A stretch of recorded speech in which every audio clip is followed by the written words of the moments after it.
record, wax, vinyl, platter, spinner,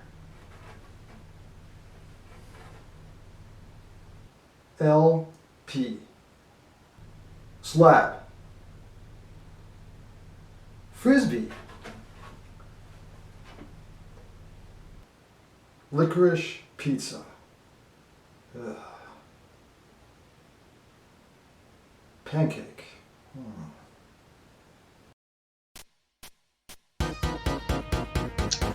Now, why would I start buying vinyl records?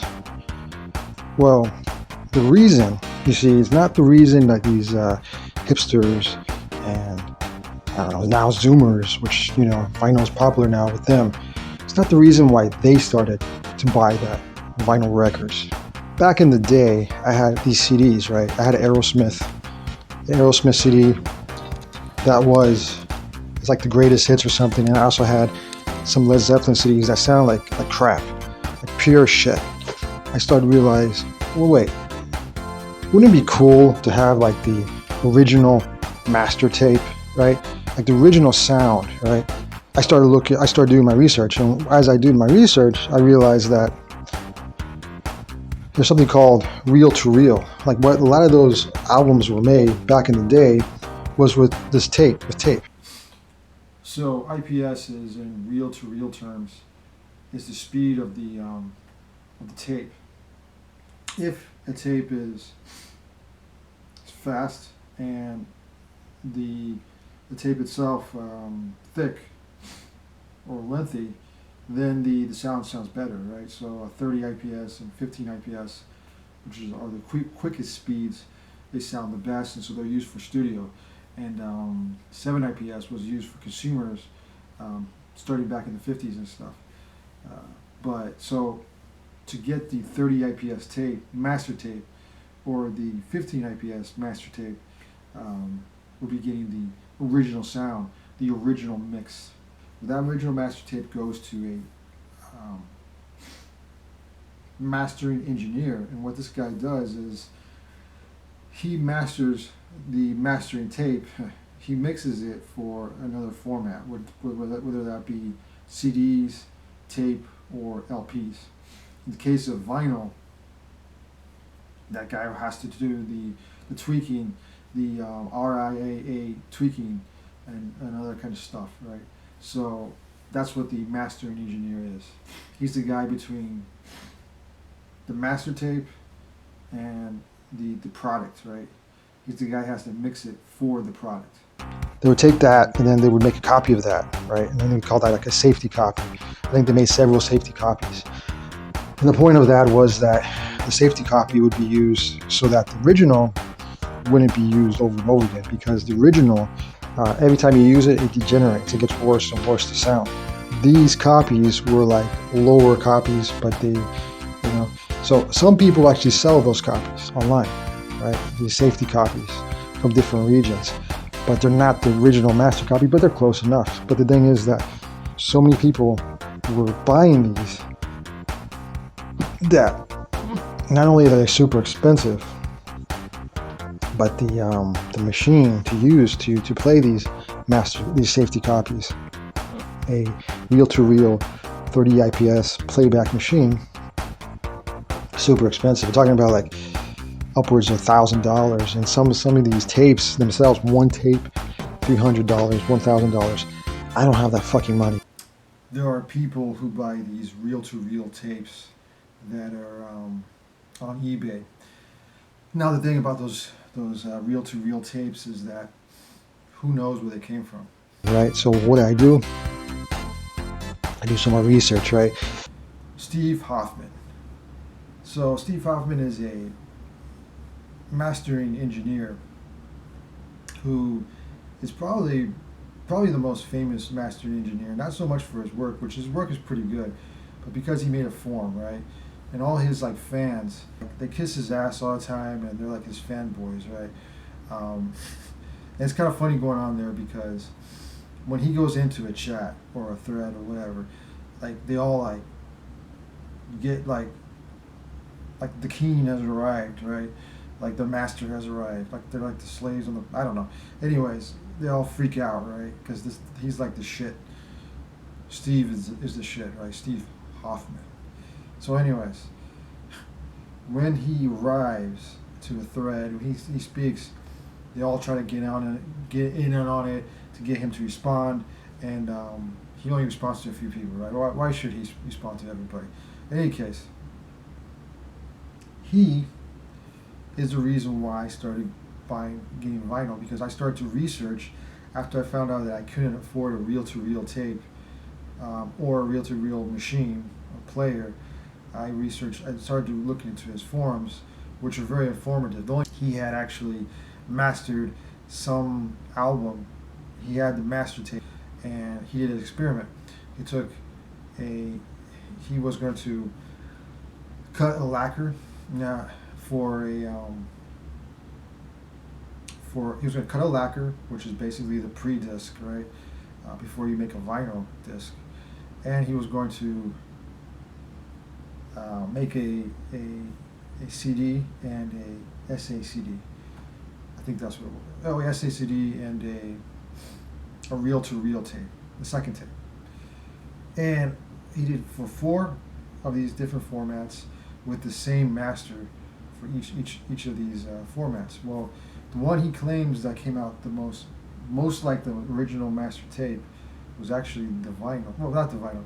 Was actually the lacquer, the pre-disc, right? So that got me thinking. I was thinking, well, maybe I can't buy reel-to-reel, and then I can buy vinyl discs, and I'll get very close to the actual master tape. But even though both are analog, it's not quite reality. So number one, the big problem with my hunt for the original master sound on the cheap is that the medium of vinyl records, when the cutter goes into the grooves.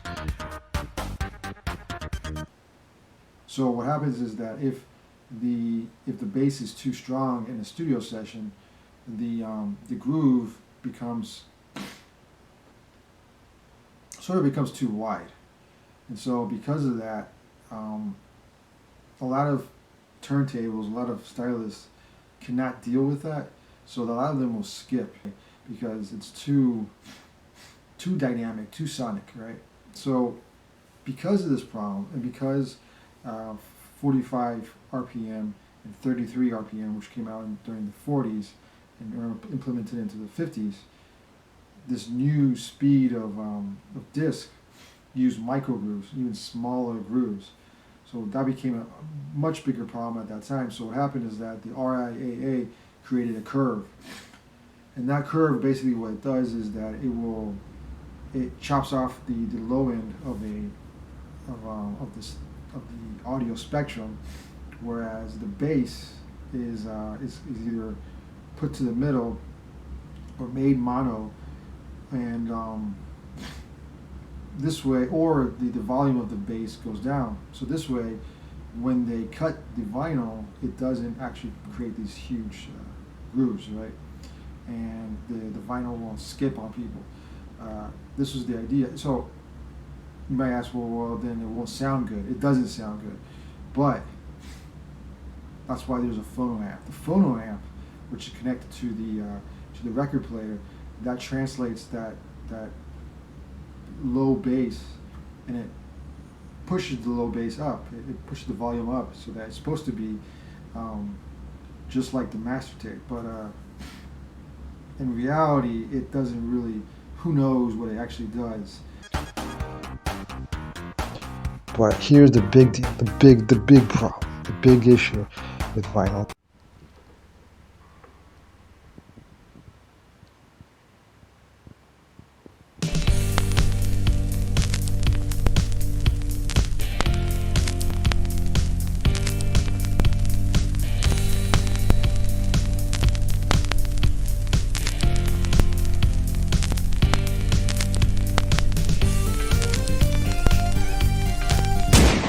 hate pops and crackles. I hate them. I've always hated them. And when I started listening to vinyl again, I hate them even more. Not only does it like stay with you, right, the first time you listen to it, but you start hearing it everywhere. You know, when you're eating your breakfast, when you're going to sleep, when you're in the shower, you hear crackle, pops and crackle everywhere. Like it doesn't stop. It just doesn't stop. And with vinyl, it doesn't stop, right?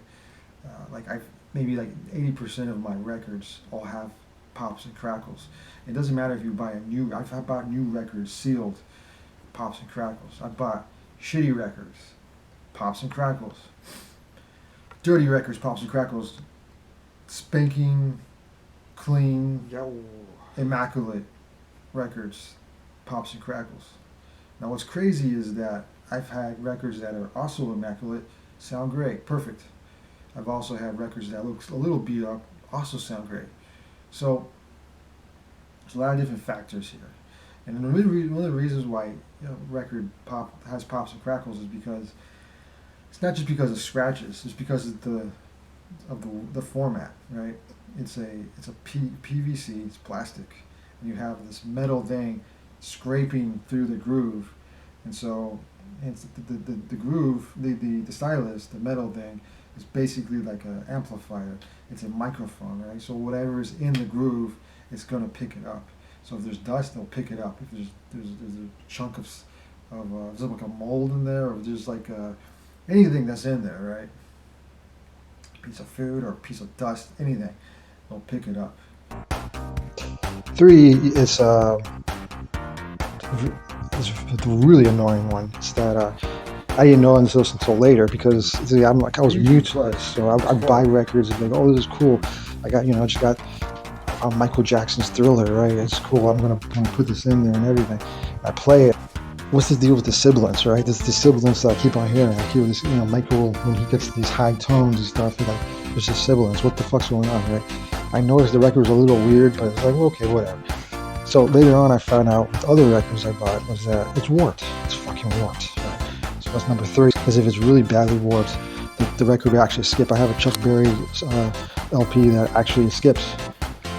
It would jump every single time the warp come in, and the warp wasn't even that bad. With the Michael Jackson one, it's kind of bad, but it actually plays. The whole record plays. Right. So 4 would be the most dreaded, the most problematic of all, and that was mold. Yeah, mold. Like just like the warp, mold. I didn't really realize what I was buying, right? And one day I bought this trash record. I knew it was a trash record. But it had this big black thing on it. I didn't think anything of it. Weeks later, when I played it again, I was like, well, what the fuck? This is black mold. Black mold, right? Which can be very dangerous. Who knows? So I threw it away. That's the thing. And I became paranoid about all my other records, right? Black mold loves cardboard. It can be fatal to some people. So that's a big one, right? But the thing is, though, so I started buying these records, and I figured, well, I kind of knew that it wasn't really worth it, but... The hunt. Well, basically, once I got out there buying records, I started getting into it, because it's like I'm looking for the first press of a certain album, right? So that hunt in these different places and different stores and everything is kind of what was getting me addicted, right? I was getting addicted. I must buy more records. I must buy more. I must buy more records. To looking for albums, different types of albums. It's kind of fun, right? It's entertaining, and it's just fun. At the end of the day, it's like, is it really worth it? Do you really get what you're looking for? Not really, because once again, I'm not getting the original master sound. The sound just is shit. It sounds like shit, okay? And, if you're going to get into it, understand you're going to spend a lot of money for something that's not even really worth it.